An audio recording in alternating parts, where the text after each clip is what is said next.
আমার ২২ বছরের কাজের লোক আমার ঘরেই ঘুমাতো। তাকে আমি সবসময় সাধারণভাবেই দেখতাম।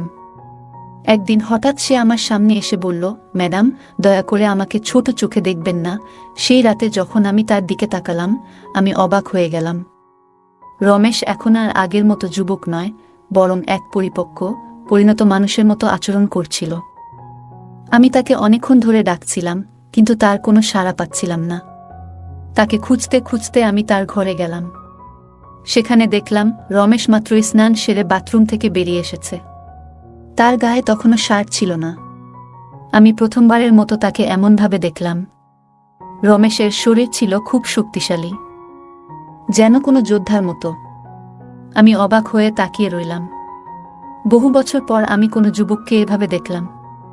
আমি এক দৃষ্টিতে তাকিয়েছিলাম। তারপর আমি রমেশকে, আমার নাম প্রিয়া। আমি ৩৮ বছরের হলেও আমি আমার শরীরের অনেক যত্ন নিতাম, তাই আমার বয়স বেশি মনে হতো না। বন্ধুরা, আজকের গল্পটি অনেক বেশি স্পেশাল, তাই কেউ মিস করো না। আর দয়া করে গল্পগুলো ভালো লাগলে ভিডিওটি লাইক, শেয়ার এবং চ্যানেলটি সাবস্ক্রাইব করো প্লিজ। যখন থেকে রমেশ আমার বাড়িতে এসে থাকতে শুরু করলো, আমার জীবনে কিছু পরিবর্তন আসতে লাগলো। প্রথমে আমি ভেবেছিলাম রমেশ ছোট, সে কিছু বুঝতে পারবে না। কিন্তু ধীরে ধীরে তার আসল চরিত্র আমার সামনে আসতে লাগলো। আমি কখনো ভাবতেও পারিনি যে ২২ বছরের একটি ছেলে আমার মতো ৩৮ বছরের একজন মহিলার জীবনে এমন আনন্দ বয়ে আনবে। রমেশ ২২ বছরের তরুণ, যাকে আমি গ্রামের বাড়ি থেকে আমার বাড়িতে কাজের জন্য নিয়ে এসেছিলাম। আমার বাড়িতে শুধু আমি আর আমার ১ বছরের সন্তান ছিল। যখন আমি কাজে যেতাম, রমেশ আমার সন্তানের যত্ন নিত এবং সে আমার বাড়িতেই থাকত। আমি বিয়ে না করেই মা হয়েছিলাম। আমার প্রেমিক আমাকে বিয়ের প্রতিশ্রুতি দিয়ে আমার সঙ্গে প্রেমের অভিনয় করেছিল।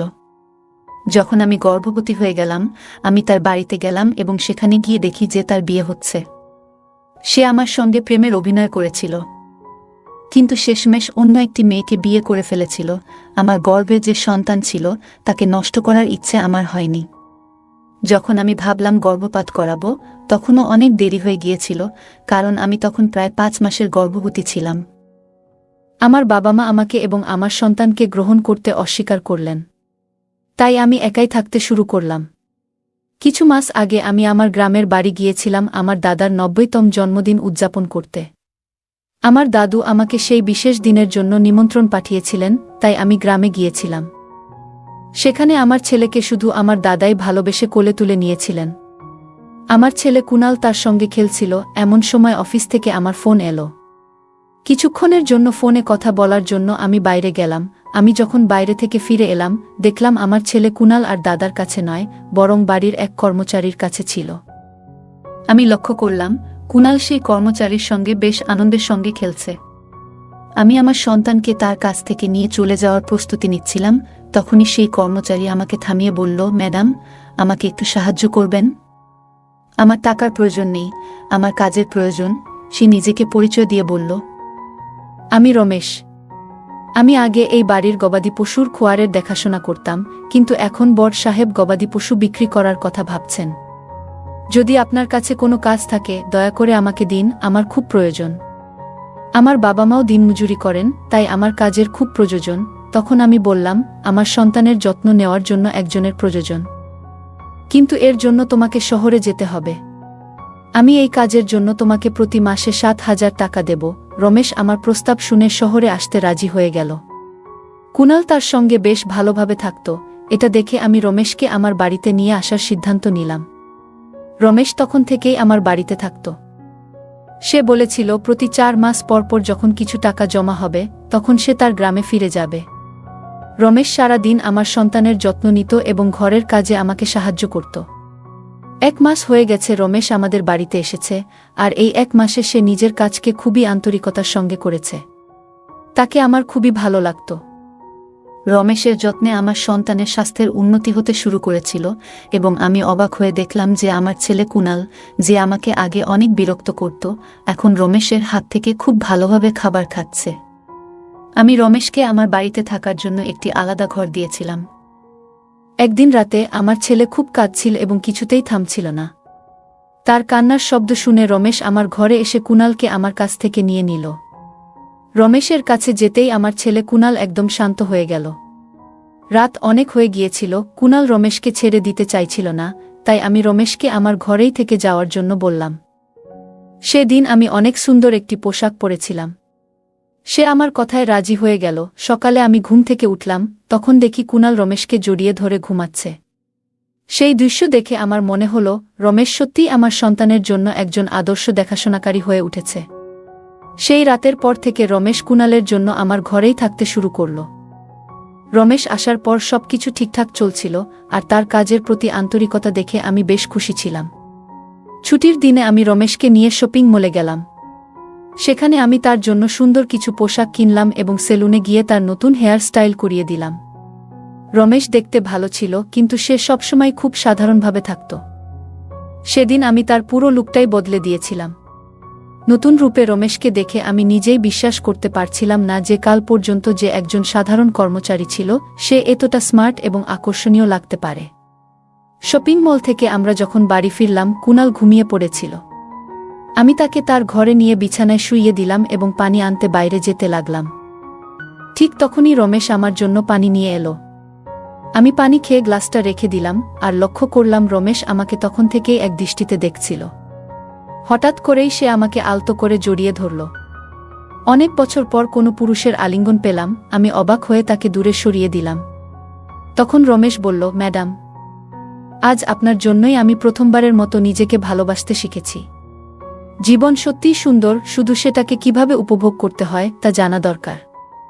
আজ আপনি আমাকে সম্পূর্ণ বদলে দিয়ে আমার উপর অনেক বড় অনুগ্রহ করেছেন। সত্যিই আমি এখন অনেক ভালো লাগছি। রমেশের মুখে সেই আনন্দের হাসি দেখে আমিও খুশি হয়ে গেলাম, কারণ কোনো গরিবের উপকার করতে আমার অনেক ভালো লাগে। পরের দিন থেকেই রমেশ খুব পরিপাটি ও সুশৃঙ্খলভাবে থাকতে শুরু করল। সে মাত্র 22 বছরের হলেও গ্রামের ছেলে হওয়ার কারণে তার শারীরিক গঠন ছিল মজবুত। সে প্রতিদিন বাড়িতেই শরীরচর্চা করত, আর তার উচ্চতাও বেশ ভালো ছিল। একদিন আমি তার পড়াশোনা সম্পর্কে জানতে চাইলে সে বলল, এখন আর তার পড়াশোনায় মন নেই।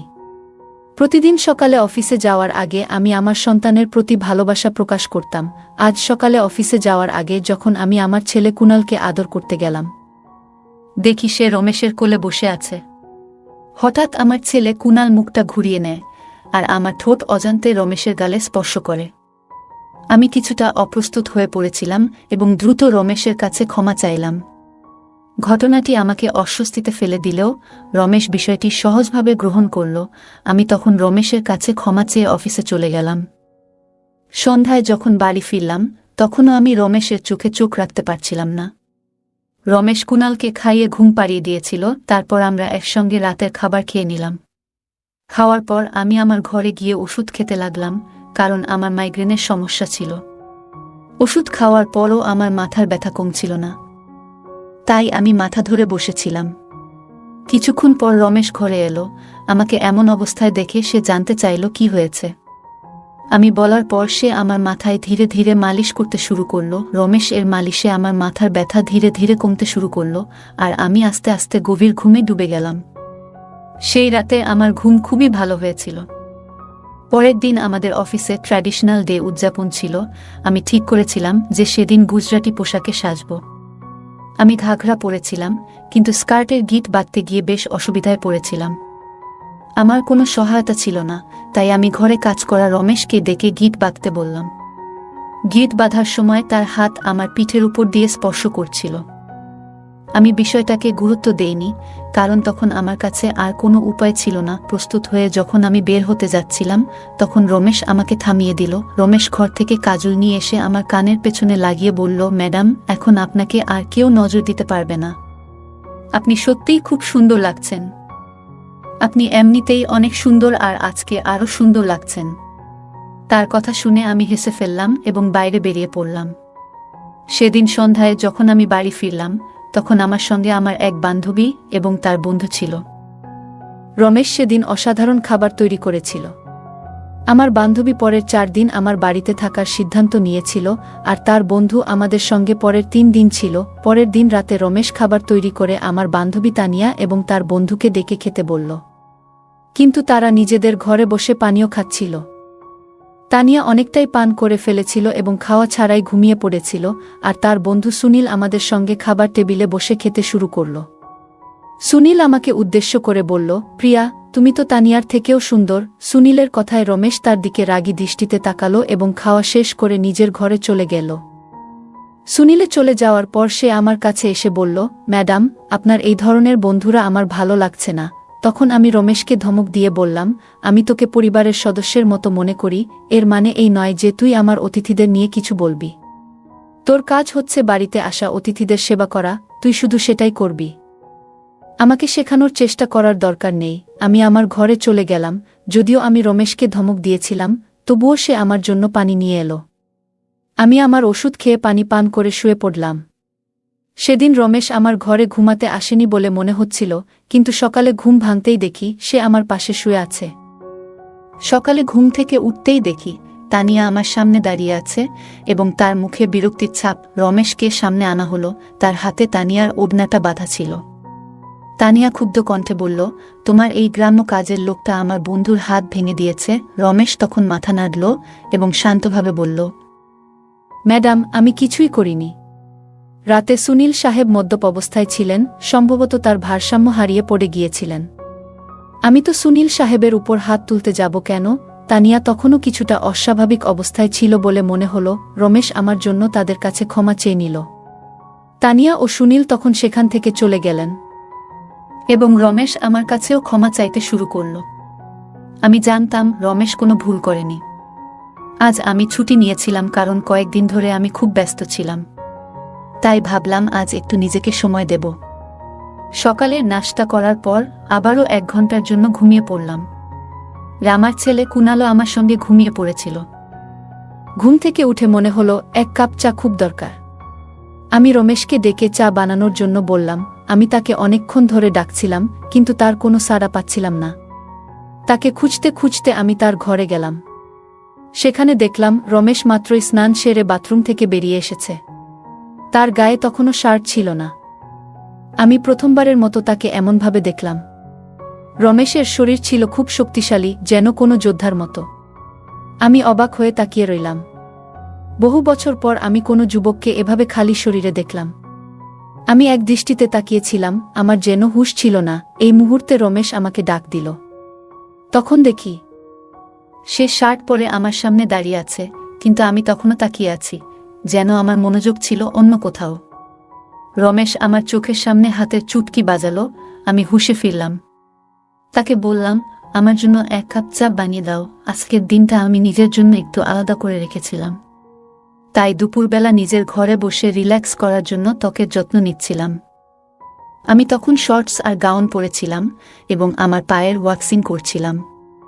ওয়াক্সিং করার সময় একটু বেশি গরম ওয়াক্স পায়ে পড়ে যায়, যার ফলে পা পুড়ে যায়। ব্যথায় আমার মুখ দিয়ে শব্দ বেরিয়ে গেল। আমার ব্যথার শব্দ শুনে রমেশ দ্রুত ঘরে আসে। সে এসে পায়ের পুড়ে যাওয়া অংশ থেকে গরম ওয়াক্স সরিয়ে দেয় এবং সেখানে সাবধানে ক্রিম লাগিয়ে দেয়। তার সাহায্য আমার পায়ে স্বস্তি এনে দেয়, যদিও তার স্পর্শের কারণে আমি কিছুটা অস্বস্তি বোধ করছিলাম। রমেশ ও আমি ঘরের কিছু কাজ করছিলাম, কিন্তু আমার মধ্যে তখন কিছু অনুভূতি তৈরি হচ্ছিল যা বোঝানো কঠিন। হঠাৎ রমেশের চোখ আমার দিকে পড়তেই আমি ব্যথার কারণে আবার একটু কুঁকিয়ে উঠলাম। রমেশ চিন্তিত মুখে বলল, ম্যাডাম, আপনি এখন বিশ্রাম নিন। বাকি যা দরকার আমাকে বলুন, আমি সব ঠিক করে দেব। আমি তাকে আমার পায়ের বাকি অংশের ওয়াক্সিং করার জন্য বললাম। রমেশ আমার কথা মতো কাজ করল, এমনকি আমার মুখেও হালকা ম্যাসাজ করে দিল। তার স্পর্শে আমি বেশ আরাম বোধ করলাম।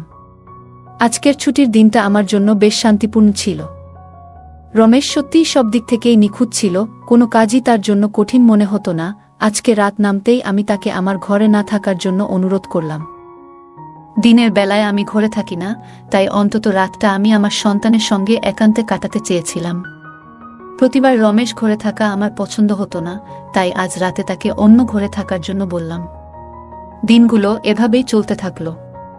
কিছুদিন রমেশ ছাড়া আমার ছেলে কুনাল রাতে ঘুমাতে পারত না, কিন্তু ধীরে ধীরে সে কান্না বন্ধ করল।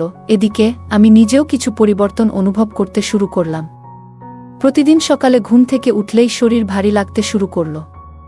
হঠাৎ এই পরিবর্তন কেন হচ্ছে তা বুঝতে পারছিলাম না। আমার শরীরের যন্ত্রণা এতটাই বেড়ে গিয়েছিল যে বিছানা থেকে ওঠারও ইচ্ছা থাকত না। তাই আমি অফিস থেকে 1 সপ্তাহের ছুটি নিয়ে নিলাম, যেন কিছুটা বিশ্রাম নিয়ে সুস্থ হয়ে উঠতে পারি। এই সময়ে কুনাল প্রায় পুরোটা সময় রমেশের সঙ্গে কাটাচ্ছিল। মাঝে মাঝে আমার ছেলের খিদে পেলে কুনালকে আমার কাছে নিয়ে আসত। আজ আমি আমার কোমর ধরে বসেছিলাম। রাতের বেলায় রমেশ 1 গ্লাস পানি নিয়ে আমার ঘরে আসে। আমার কোমরের উপর হাত দেখে সে বুঝে গেল আমার কোমরে খুব ব্যথা হচ্ছে। রমেশ বলল, ম্যাডাম, যদি আপনার কোনো আপত্তি না থাকে আমি আপনার কোমরে একটু মালিশ করে দিতে পারি। আমার কোমরের ব্যথা এতটাই তীব্র ছিল যে আমি তার প্রস্তাবে রাজি হয়ে গেলাম।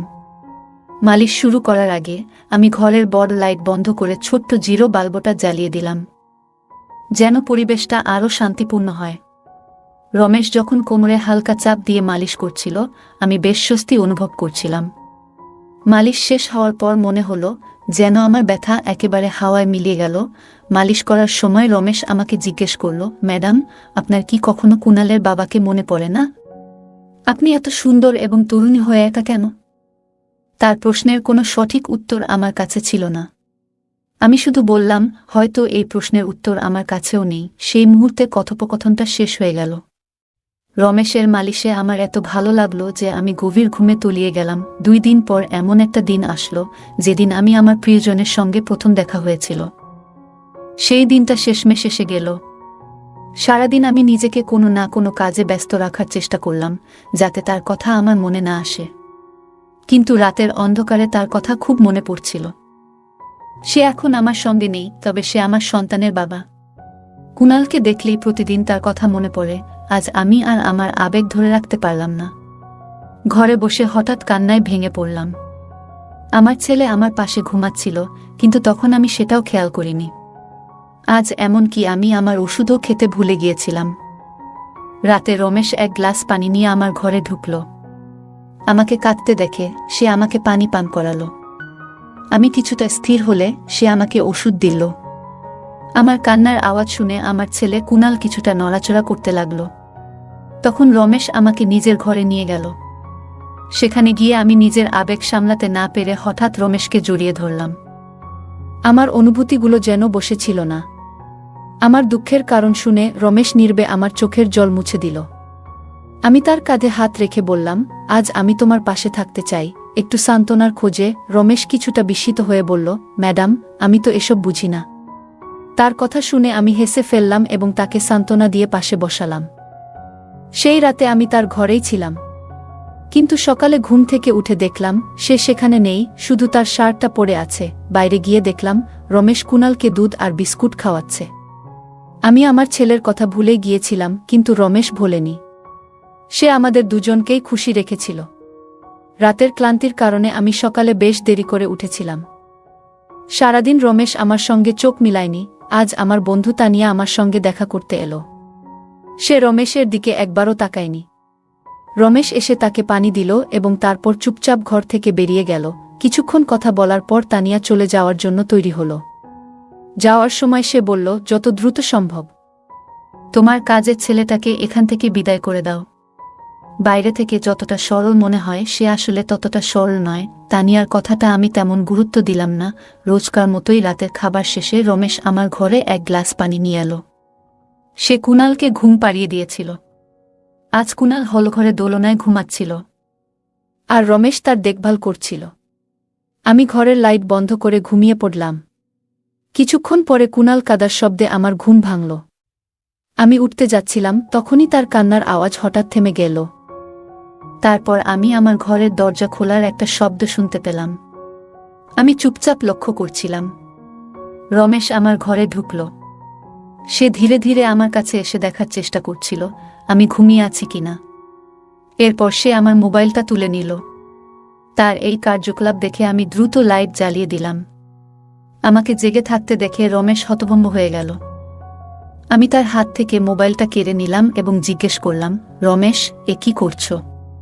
এত রাতে তুমি এখানে কি করছো? সে কিছু না বলেই চলে যাওয়ার চেষ্টা করল, কিন্তু আমি তাকে এত সহজে ছেড়ে দেওয়ার ইচ্ছা করিনি।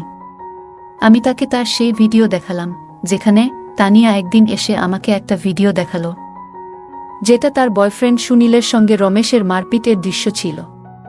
সেদিন সুনীল এর মোবাইলের ক্যামেরা ভুলবশত চালু ছিল এবং সেই ঘটনাটা পুরোপুরি রেকর্ড হয়ে যায়।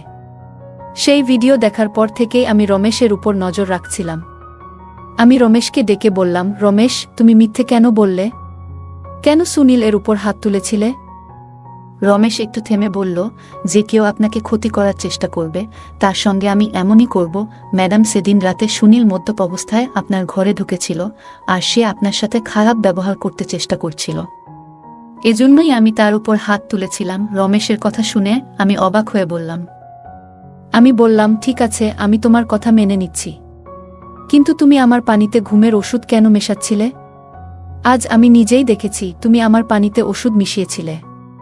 তোমার নজর আমার উপর ছিল, আর যেটা তুমি চেয়েছিলে সেটা আমি তোমাকে দিয়েছি। এখন তোমার কাজ শেষ, তুমি তোমার গ্রামে ফিরে যাও। আমার কথা শুনে রমেশ বলল, ম্যাডাম, আপনি যা ভাবছেন সেটা মোটেও ঠিক নয়। গত রাতে আমি কিছুই ভুল করিনি। হ্যাঁ, আমি আপনার পানিতে ঘুমের ওষুধ মেশাই যাতে আপনি ঘুমিয়ে পড়েন, কিন্তু আমি আপনার সঙ্গে কিছুই করতে চাইনি। কয়েকদিন আগে রাতে আমি আপনাকে ফোনে কথা বলতে দেখেছিলাম। আমি বুঝতে পেরেছিলাম আপনি আবারও আপনার সেই প্রেমিকের সঙ্গে দেখা করার পরিকল্পনা করছেন এবং সেই দেখা আপনার নিজের বাড়িতেই হওয়ার কথা ছিল। আমি এটা আটকাতে চেয়েছিলাম, কারণ সেই ব্যক্তি এখনও আপনাকে প্রতারণা করছে। সে আপনাকে মিথ্যে কথা বলছে, সে আপনাকে ধোঁকা দিচ্ছে, আর তার লক্ষ্য আপনার সন্তানকে আপনার কাছ থেকে দূরে নিয়ে যাওয়া। তার স্ত্রী সন্তান ধারণ করতে পারে না, তাই সে আপনার কাছাকাছি আসতে চাচ্ছে। সে তার স্ত্রীকে তালাক দেয়নি, আর এসব কথাই সে আপনাকে গোপন করেছে। আমি বিস্মিত হয়ে রমেশকে জিজ্ঞেস করলাম, রমেশ, তুমি এসব জানলে কিভাবে? তুমি কে? এসব তথ্য তুমি পেলে কোথা থেকে? রমেশ উত্তরে বলল, আপনার বাবা সাহেব আমাকে আপনার ছবি দেখিয়েছিলেন। রমেশ বলল, প্রথমবার আপনাকে দেখে খুব ভালো লেগেছিল, কিন্তু আপনার বাবা সাহেব বলেছিলেন যে আপনি বিয়ে করতে চান না। তখনই আমরা দুজনে মিলে একটা পরিকল্পনা করি, আপনার জীবনে জায়গা করে নেওয়ার জন্য আমি এখানে এসেছিলাম। তবে এখানে আসার পর দেখলাম অনেকেই আপনাকে ভুল উদ্দেশ্যে কাছে টানতে চাইছে। তখন থেকেই আমি আপনার সুরক্ষা করা শুরু করি। রমেশ আসলে 22 বছর বয়সী ছিল না। আমার প্রথম সন্দেহ ঠিকই ছিল। সে 30 বছর বয়সী এবং একটি ভালো চাকরি করত। আমার ভালোবাসা জয় করতে সে এত চেষ্টা করেছিল। রমেশ যা বলেছিল সবই সত্যি ছিল। সে আমার প্রেমিক সম্পর্কে যা কিছু বলেছিল তার সবকিছুই সঠিক প্রমাণিত হয়েছে। রমেশের মতো একজন সৎ জীবনসঙ্গী এবং আমার সন্তানের জন্য একজন দায়িত্বশীল বাবা পাওয়া আমার জন্য সত্যিই বড় সৌভাগ্যের ব্যাপার। আমি আমার পুরনো প্রেমিকের প্রতারণা থেকে বেঁচে গেছি। আজ আমি রমেশ, যার আসল নাম বিজয়, তার সঙ্গে খুব সুখী। সে আমাকে এবং আমার সন্তানকে অনেক ভালোবাসে। আমার বাবা সাহেবের কারণেই আজ আমি আমার নতুন পরিবার শুরু করতে পেরেছি। রমেশের মতো একজন জীবনসঙ্গী পাওয়া আমার জন্য সত্যিই আশীর্বাদ। বন্ধুরা, যারা সত্যিকারের ভালোবাসে তারা কখনো কোনো কঠিন সময়ে আপনাকে ছেড়ে যাবে না। সম্পর্ক টিকিয়ে রাখার জন্য কোনো কারণের প্রয়োজন হয় না, কিন্তু সম্পর্ক ভাঙার জন্য একটা অজুহাতই যথেষ্ট। এই ছিল আজকের আমাদের ছোট্ট গল্প। গল্পটা কেমন লাগলো জানাতে ভুলবে না। আরও মজার মজার রোমান্টিক গল্প শুনতে চাইলে ভিডিওটি লাইক, শেয়ার এবং চ্যানেলটি সাবস্ক্রাইব করতে এবং বেল আইকনটি ক্লিক করতে ভুলবে না। ধন্যবাদ।